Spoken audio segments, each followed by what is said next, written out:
Hold your applause, I only built it myself. First off, nobody was clapping. Second, that explains why I couldn't splice a proton from a neutrino field. What the fuck is up, Kyle? No, what did you say, dude? What the fuck, dude? Step the fuck up, Kyle.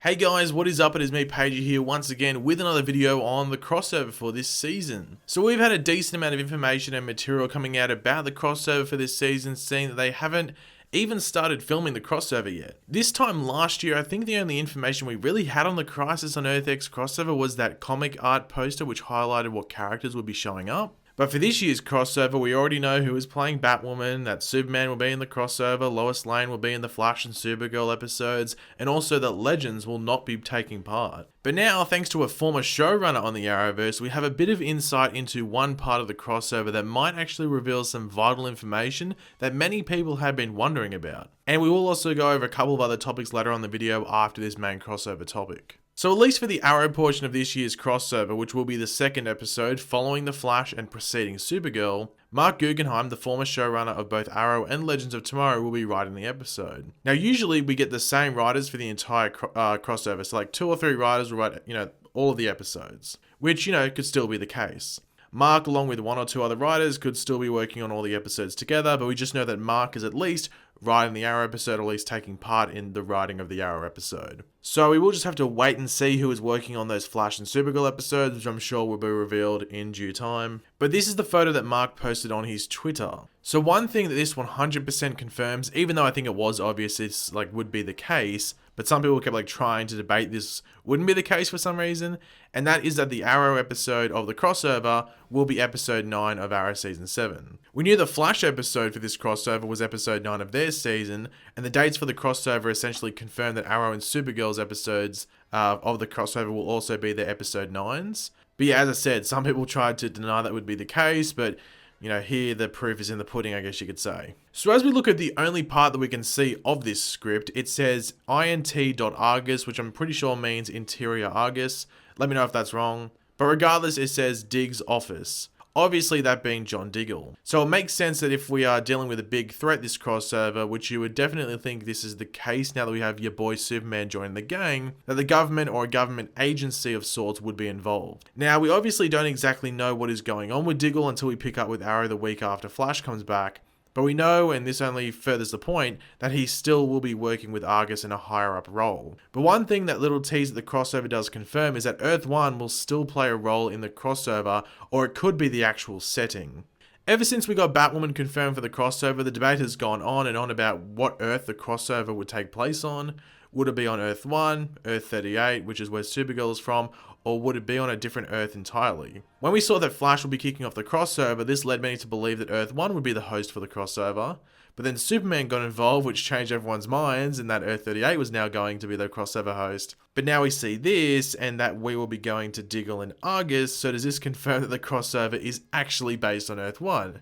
Well, I think it might be a bit of both. So as I said earlier, Lois Lane was confirmed to debut in the Arrowverse alongside of the return of Superman. But what was confirmed maybe around a week after that initial announcement was that Lois Lane would actually only be in the Flash episode and the Supergirl episode. So the first and last parts of the crossover, which led many people to believe that the appearance of Lois Lane would just essentially be a glorified cameo for both of those episodes, so maybe 5 to 10 minutes if you're lucky. Which could be the case, don't get me wrong. But I think the exclusion of Lois Lane from the Arrow episode of the crossover might be hinting at something and how the crossover could be played out. So back in the Invasion crossover 2 seasons ago, the episodes that we had for that crossover, so the Flash, Arrow, and Legends of Tomorrow episodes, they all felt like an episode of those respective shows. The Flash episode dealt with, the initial, alien encounter, but also a big CGI sort of battle between people with powers, which is right up the Flash's alley. Arrow's episode was their 100th episode, so it was basically a straight up Arrow episode. But even the stuff that had Flash and Supergirl involved in it within that episode felt like an Arrow episode, even with the use of their powers. And then of course the Legends of Tomorrow episode dealt with time travel, which is of course their thing. So I wouldn't be surprised if that is how this year's crossover could sort of play out. So with the Flash, he is the dude who has traveled the multiverse, so he will be the connective tissue for for us as he tends to be. So it makes sense that he would kick off the crossover in regards to all of that. And that is how we bring in Supergirl, Superman, Lois Lane, and also potentially Batwoman. And I say potentially as, well, similar to the setting for the crossover, we aren't 100% sure as to where the hell she is from. And then we move on to Arrow, where of course we expect things to be, fairly grounded. And they have said that this crossover is going to be much smaller in comparison to the previous 2 crossovers.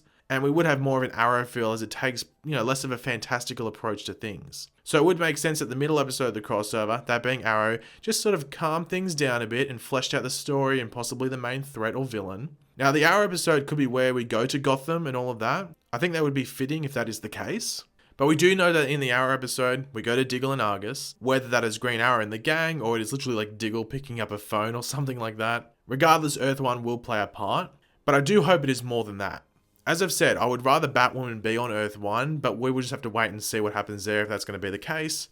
And then we close the whole crossover with Supergirl's episode, which I think is fitting as we do have Superman and Lois Lane involved. So it makes sense to allow the show they're connected to, that they're the show that's given like the chance to wrap up their stories for this appearance. And I'm sure having a big battle on Supergirl is pretty fitting, seeing some of the over-the-top fights they have on that show. Now, obviously, the crossover could play out like it did last year, where it just felt like a 2-part, epic TV movie sort of thing, where the Flash episode didn't feel like Flash, the Arrow episode didn't feel like Flash, and so on and so forth. But the fact that it is over 3 nights and they intentionally swapped Flash and Supergirl around in regards to who starts the crossover and who ends it, that just gives me that feeling that we could be seeing it play out in a similar fashion to that Invasion crossover, where each episode might not be, a full-on episode of that show, but it has like the tone or a constant theme that resonates with that show. But speaking of crossovers, recently Stephen Amell, who plays Oliver Queen, was on the Inside of You podcast, which is run by Michael Rosenbaum, who of course played Lex Luthor on Smallville. Now, at one point in the podcast, he went over the process of filming the Arrowverse crossovers. Stephen said that having to keep track of each scene as Oliver Queen or Green Arrow across 3 different show sets can be very daunting as both an actor and a performer. He was actually fairly critical to the fact that each show prioritizes their own cast, even when other characters may be the lead of that crossover episode, which I thought was pretty interesting.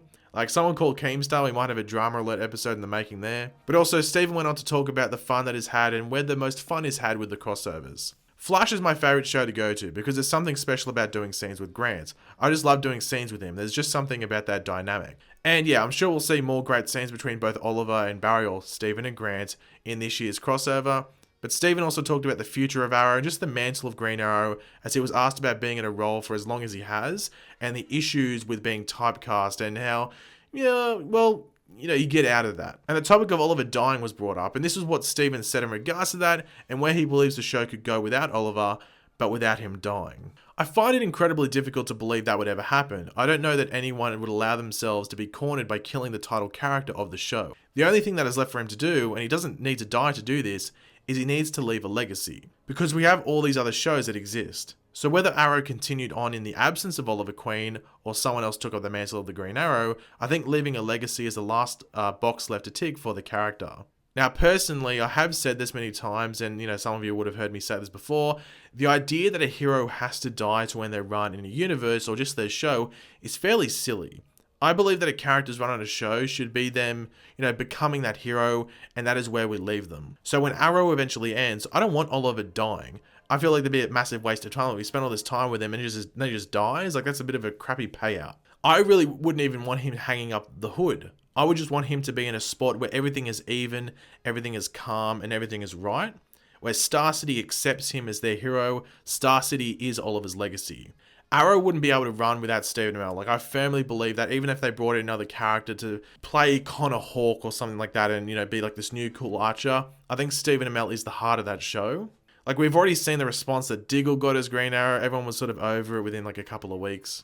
But yeah, that legacy that Oliver should be leaving should be his mark on Star City as a hero and the acceptance by Star City that he is that hero. And that basically goes the same with the Flash. Like, I know a lot of people want him to be like, oh, the big 2024 fight and all that happens. I personally wouldn't want that to happen. I'd rather the Flash ends its entire series run in a fairly happy place and Barry just continues to be the Flash. That's how I would like to see it end.